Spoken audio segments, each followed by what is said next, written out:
جبکہ اسی زمانہ میں تدوین کرنے والے ہیں ابو بکر بن حزم رحمۃ اللہ علیہ بھی۔ ولا تقبل الا حدیث نبی صلی اللہ علیہ وسلم،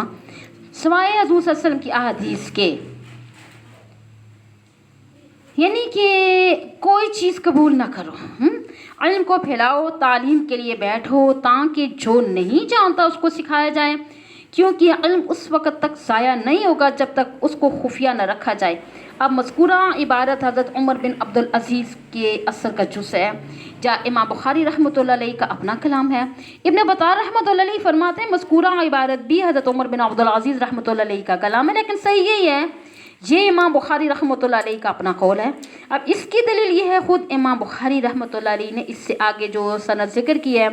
اس میں تصریح ہے حضرت عمر بن عبدالعزیز رحمۃ اللہ علیہ کا قول ذهب العلماء تک آتا ہے۔ اب امام بخاری رحمۃ اللہ علیہ کے مذکورہ قول کا مقصد جو ہے، امام بخاری فرما رہے ہیں نا کہ صرف حضور صلی اللہ علیہ وسلم کی حدیثیں لی جائیں گی، باقی آثار صحابہ نہیں لیے جائیں گے۔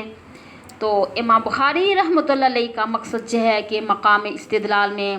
صرف مرفوع احادیث لی جائیں گی، اور جہاں تک آثار صحابہ تابعین کا تعلق ہے پس ان کا مقام استشہاد میں لیا جائے گا، نہ کہ بطور استدلال کے۔ تو یہی توجیہ زیادہ بہتر ہے دوسری توجیہات کی بنسبت، کیونکہ امام بخاری رحمۃ اللہ علیہ خود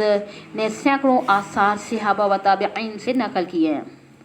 حدثنا العلاء بن عبد الجبار الآخر، ہم سے علاء بن عبد الجبار نے بیان کیا، ان سے عبدالعزیز بن مسلم نے عبداللہ بن دینار کے واسطے سے اس کو بیان کیا، یعنی عمر بن عبدالعزیز کی حدیث ذهب العلماء تک۔ حضرت عمر بن عبدالعزیز رحمۃ اللہ علیہ کی جو مختصر حالات ہیں، یہ امیر المؤمنین عمر بن عبدالعزیز بن مروان بن حکم بن عبدالعاص بن امیہ ہیں، اور حضرت عمر بن عبدالعزیز رحمۃ اللہ علیہ 61 یا 63 ہجری میں پیدا ہوئے، اور ان کی والدہ ماجدہ کا نام بعض نے ام عاصم حفصہ بنت عاصم بن عمر بن الخطاب بتایا، اور بعض حضرات نے لیلہ بن عاصم بن عمر بن خطاب۔ ابھی بچے ہی تھے کہ قرآن شاد کر لیا، ایک مرتبہ اسی بچپن میں رو پڑے، والدہ نے پوچھا تو بتایا کہ مجھے موت یاد آ گئی اسی لیے رو پڑا۔ جب ان کے والد فوت ہو گئے تو عبد الملک بن مروان نے انہیں اپنی اولاد کی طرح رکھا، پھر اپنی بیٹی فاطمہ بن عبد الملک کا نکاح ان کے ساتھ کر دیا، اور سلمان کی موت کے بعد آپ رحمۃ اللہ علیہ خلیفہ مقرر ہوئے۔ اسی طرح ایک مرتبہ پھر خلافت راشدہ قائم ہوگی، اور آپ کی مدت خلافت تقریباً 2.5 سال تھی۔ 101 یا 102 ہجری میں خلیفہ راشد حضرت عمر بن عبدالعزیز کی وفات ہوئی تھی۔ حدثنا اسماعیل بن ابی اویس الآخر، ہم سے اسماعیل بن ابی اویس نے بیان کیا کہ رسول اللہ صلی اللہ علیہ وآلہ وسلم سے سنا، آپ صلی اللہ علیہ وسلم فرماتے تھے کہ اللہ علم کو اس طرح نہیں اٹھائے گا اس کو بندوں سے چھین لے، لیکن اللہ تعالیٰ علماء کو موت دے کر علم اٹھا لے گا، حتیٰ کہ جب کوئی عالم باقی نہیں رہے گا لوگ جاہلوں کو سردار بنا لیں گے، ان سے سوالات کیے جائیں گے، وہ علم کے بغیر جواب دیں گے تو خود بھی گمراہ ہوں گے اور لوگوں کو بھی گمراہ کریں گے۔ تشریح یہ ہے کہ یہاں پہ رفع علم کی کیا صورت ہوگی۔ رفع علم سے جو صورت حدیث الباب میں بیان ہوئی ہے وہ تو واضح ہے کہ علماء کو اٹھا لیا جائے گا، اور ان کے اٹھائے جانے کے ساتھ ساتھ علم اٹھتا جائے گا، جبکہ بعض دوسری روایات سے معلوم ہوتا ہے قرآن کریم لوگوں کے سینے سے ہی اٹھا لیا جائے گا، یعنی لوگ سب کچھ بھول جائیں گے۔ اب اسی طرح آدھی رات کو قرآن مجید صحیح و سالم رکھا جائے گا، صبح کو لوگ دیکھیں گے کہ قرآن کے سادے کاغذ رہ جائیں گے۔ یعنی ان دونوں قسم کی احادیث کے درمیان تعارض کو دور کرنے کے لیے یا تو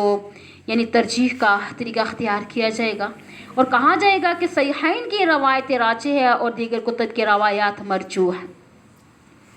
یا یوں کہا جائے گا کہ دونوں صورتیں ہوں گی، پہلے علماء کو اٹھایا جائے گا اور ان کے ساتھ ساتھ علم اٹھتا جائے گا، پھر قرب قیامت میں یکدم لوگوں کے سینوں سے بھی علم کو محو کر دیا جائے گا۔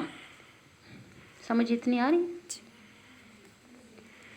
آگے حدثنا عباس قال حدثنا قتیبہ الآخر، اس عبارت سے فربری رحمۃ اللہ علیہ بتانا چاہتے ہیں نا کہ یہ حدیث مجھے امام بخاری کے علاوہ عباس سے بھی ملی ہے، اور عباس رحمۃ اللہ علیہ سے مراد عباس بن الفضل بن زکریا حروی بصری ہیں۔